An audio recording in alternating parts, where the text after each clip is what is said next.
Alors l'attiéké est produit effectivement chez les Dida lagunaires, tout comme chez les autres peuples.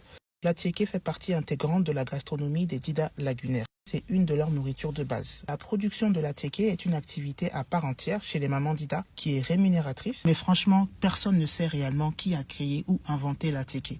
L'attiéké est un mets typiquement ivoirien. C'est une semoule fermentée de pâte de manioc, granulée et cuite à la vapeur. C'est obtenu selon un savoir-faire ancestral par les peuples lagunaires. Avikam, Ébrié, Adjoukrou, Aladjan, Aïzim, Bato, tous les peuples lagunaires que vous connaissez. Donc ça, ce sont les accords lagunaires. Et aussi chez les crous lagunaires tels que les Dida, les Kodji, les Neyo. Donc dans ces régions, l'attiéké est traditionnellement préparé par les femmes qui se réunissent en groupe dans leur village en bordure de lagune. Le mot attiéké, c'est un néologisme, donc c'est un nouveau mot pour désigner la semoule de manioc. Et personne, de façon objective, n'a encore trouvé l'origine de ce mot.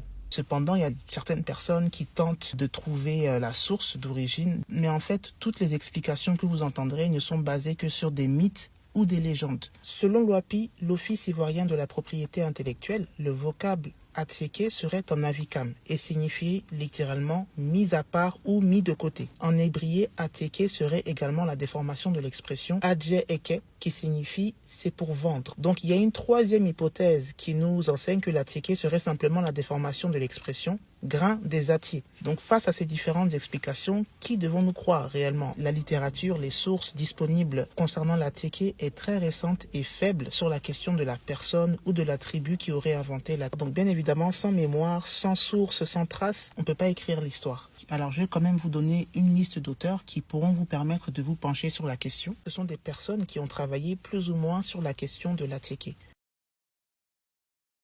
Les ethnies ou peuples de Côte d'Ivoire qui n'ont pas connu l'attiéké dans leur culture ancestrale utilisent le nom commercial, donc le néologisme attiéké. Pour les peuples non lagunaires, ont gardé ce vocabulaire attiéké dans leur dialecte, même sous forme déformée. Certains diront attiéké, d'autres diront tchéké qui est la déformation de l'attiéké. Il y a d'autres qui vont dire manioc dans leur langue. Manioc n'est pas forcément attiéké parce que l'attiéké, c'est, comme on le sait, c'est la semoule, c'est vraiment la semoule préparée.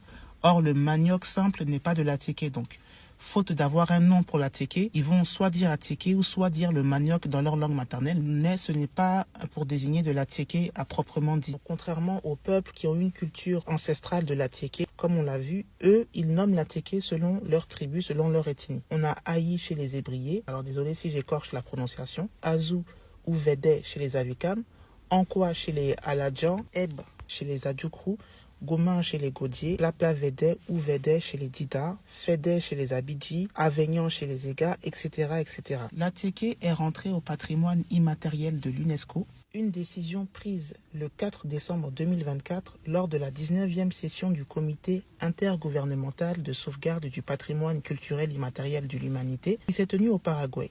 Nous devons donc saluer les efforts du gouvernement ivoirien et de l'Office ivoirien de la propriété intellectuelle. Donc l'attiéké, ce plat emblématique de notre culture ivoirienne, entre officiellement au patrimoine culturel immatériel de l'humanité. Ça veut dire que tout attiéké qui n'est pas produit en Côte d'Ivoire ne peut pas porter le nom d'attiéké. C'est bien plus qu'une reconnaissance culinaire, c'est une célébration de notre identité, la créativité et le rôle essentiel de nos ancêtres dans la transmission de nos traditions. L'attiéké devient désormais un patrimoine mondial, mais il reste avant tout un héritage lagunaire, ivoirien, un symbole de résilience et de richesse culturelle de Côte d'Ivoire. Retrouvez Dida Facile sur YouTube, Instagram et Facebook et abonnez-vous pour plus de contenu.